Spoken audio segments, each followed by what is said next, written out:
महिलाओं ने इस भर्ती के तहत आवेदन फॉर्म जमा कर दिया है, उनके मन में बहुत सारे सवाल हैं, जैसे कि इस भर्ती के तहत मेरिट सूची कब जारी होगी। सबसे बड़ा सवाल तो यही है कि मेरिट सूची कब जारी होगी। और दूसरा बड़ा सवाल है कि कितने % नंबर चाहिए, 10वीं 12वीं में कितने % नंबर होने चाहिए कि हमारा सिलेक्शन हो जाए। क्योंकि जिन्होंने भी आवेदन फॉर्म भरा है उन सभी को पता है इस भर्ती में किसी प्रकार की परीक्षा नहीं होने वाली है। सबका सिलेक्शन केवल 10वीं 12वीं के अंकों के आधार पर ही होगा।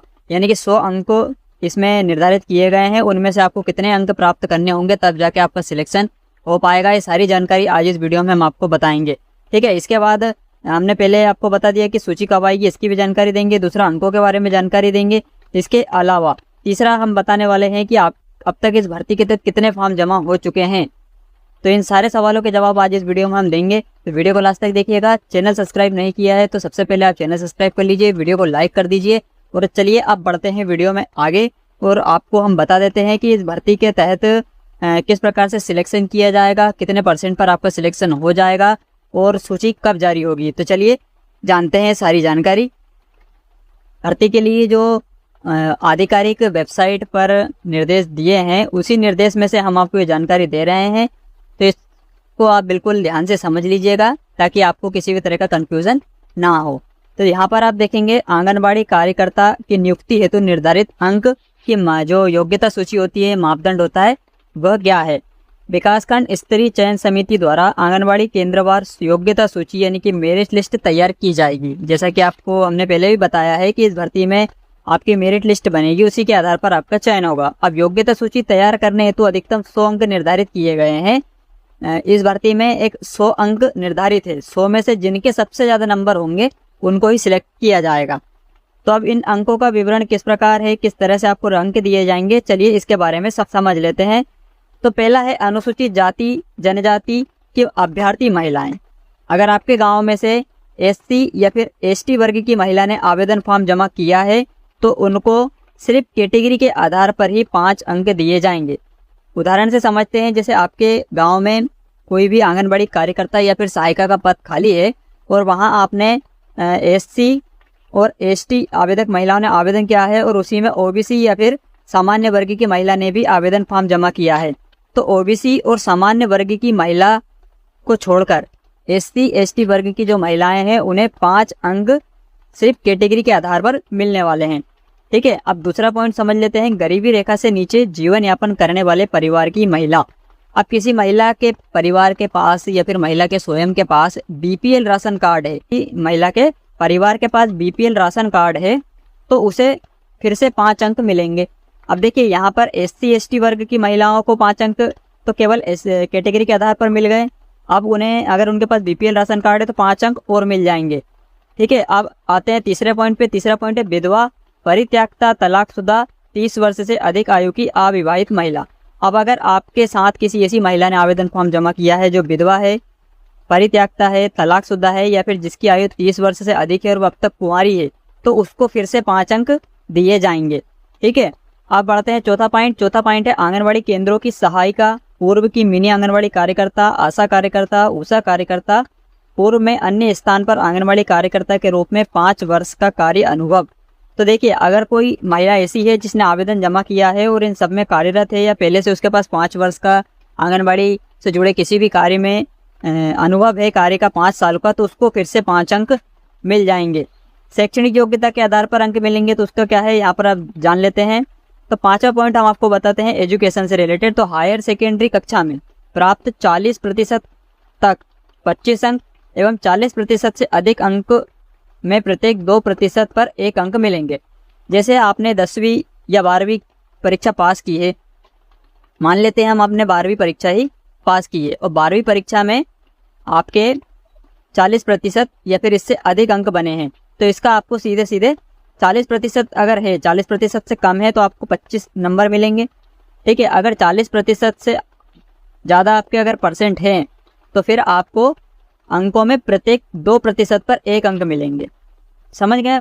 40 अंक तक तो आपको 25 नंबर मिलने वाले हैं, लेकिन जैसे आपके किसी के 60 मान लेते हैं 60 अंक 12वीं परीक्षा में आए हैं, 10वीं या 12वीं में 60% बने हैं, तो प्रत्येक 2 अंकों पर 1 पॉइंट यहाँ पर मिलेगा।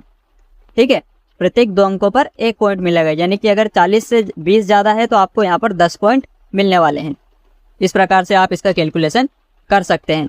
अब यहाँ पर छठा पॉइंट दिया है शैक्षणिक योग्यता, उच्च शैक्षणिक योग्यता स्नातक अथवा स्नातक से उच्च होने पर। यदि कोई महिला ऐसी है जिसने आवेदन जमा किया है और वो 12वीं से ज़्यादा यानी कि कॉलेज अंडर ग्रेजुएशन कर रखी हो, सब्जेक्ट कोई भी हो, बीए, बीएससी, बीकॉम किसी से भी करा हो, अगर उसने स्नातक यानी कि अंडर ग्रेजुएट कर रखा हो, पोस्ट ग्रेजुएट कर रखा हो, तो उसको इसके अलग से 10 अंक मिलने वाले हैं।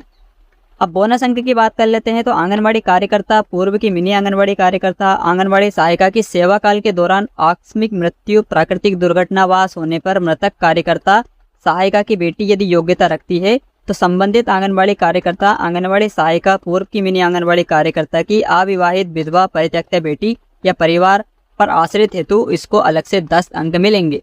अगर कोई महिला ऐसी है जिसने फॉर्म भरा है और उसके परिवार में पहले से कोई आंगनबाड़ी कार्यकर्ता कार्यरत है और उसकी प्राकृतिक दुर्घटनावश मृत्यु हो चुकी है, तो उनकी बेटी या परिवार की किसी महिला जो अविवाहित है उस महिला को अलग से 10 अंक बोनस के रूप में मिलने वाले हैं।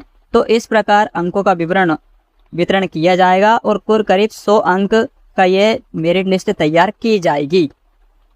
अब जैसा कि हमने आपको पूरा अंकों का बारे में जानकारी स्पष्ट रूप से समझा दी है कि किस प्रकार से अंक का वितरण यहाँ पर होगा और किस हिसाब से आपको अंक मिलेंगे। अब जिन भी महिलाओं के अंक 100 में से सबसे ज़्यादा आएंगे उनकी मेरिट बनेगी और उस मेरिट के आधार पर ही आपको यहाँ पर इस भर्ती के तहत चयन किया जाएगा।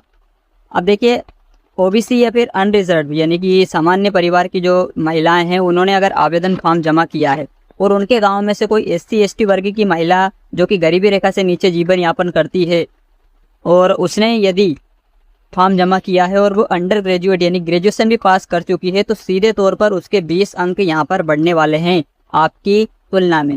हालांकि उसके परसेंटेज 40% से अधिक होने चाहिए। जितने ज़्यादा परसेंट होंगे उतने ज़्यादा आपको प्रत्येक 2% पे 1 अंक की वृद्धि यहाँ पर देखने को मिलेगी। तो ये आपका यहाँ पर अंकों का विवरण होने वाला है। अतिरिक्त अंक की पात्रता हेतु आंगनबाड़ी कार्यकर्ता, पूर्व की मिनी आंगनबाड़ी कार्यकर्ता, सहायिका का मृत्यु प्रमाण पत्र और आंगनबाड़ी कार्यकर्ता की सेवा काल के दौरान मृत्यु होने संबंधित बाल विकास परियोजना अधिकारी द्वारा जारी प्रमाण पत्र प्रस्तुत करना अनिवार्य है। ये उनके लिए है जिनके परिवार में किसी महिला की अगर पहले से जॉब थी इसमें आंगनबाड़ी कार्यकर्ता में और उनकी मृत्यु हो गई तो उसका यहाँ पर प्रमाण पत्र अपलोड करना होगा, जमा करना होगा। अब बात कर लेते हैं मेरिट सूची कब बनेगी, तो चलिए इसके बारे में भी आपको बता देते हैं। तो यहाँ पर आप समय सारणी देख सकते हैं। आवेदन पत्र प्राप्त करना, तो आवेदन पत्र जो आमंत्रण की सूचना है उसके 10 दिनों तक होता है, यानी कि 4 जुलाई आज आखिरी तारीख है। 20 तारीख से आवेदन फॉर्म जमा हो रहे हैं और आज 4 तारीख आखिरी है। तो यहाँ पर आवेदन की तो आज लास्ट डेट है। अब सूची के बारे में देख लेते हैं, अंतिम सूची का प्रकाशन कब होगा।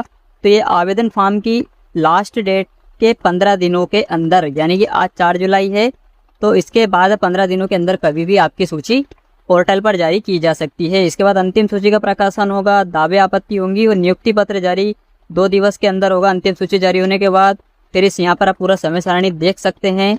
अपील करने के लिए भी आपको यहाँ पर समय दिया जाएगा। इसके बाद आंगनबाड़ी कार्यकर्ता के नियुक्ति निर्देश से संबंधित जानकारी भी आप यहाँ पर देख सकते हैं।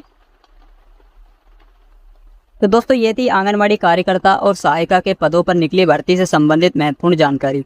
देखिए हमने आपको अंक से संबंधित सभी विवरण व्यवस्थित तरीके से समझाया है। आपके कोई सवाल है तो आप कमेंट करके पूछ लीजिएगा। इस वीडियो को अन्य महिला के साथ शेयर कीजिए जिन्होंने इस भर्ती के लिए आवेदन फॉर्म जमा किया है। इसके अलावा साथियों आगे भी हम आपको वीडियो बनाकर इस प्रकार की जानकारी देते रहेंगे, तो चैनल को भी जरूर सब्सक्राइब कर लीजिएगा।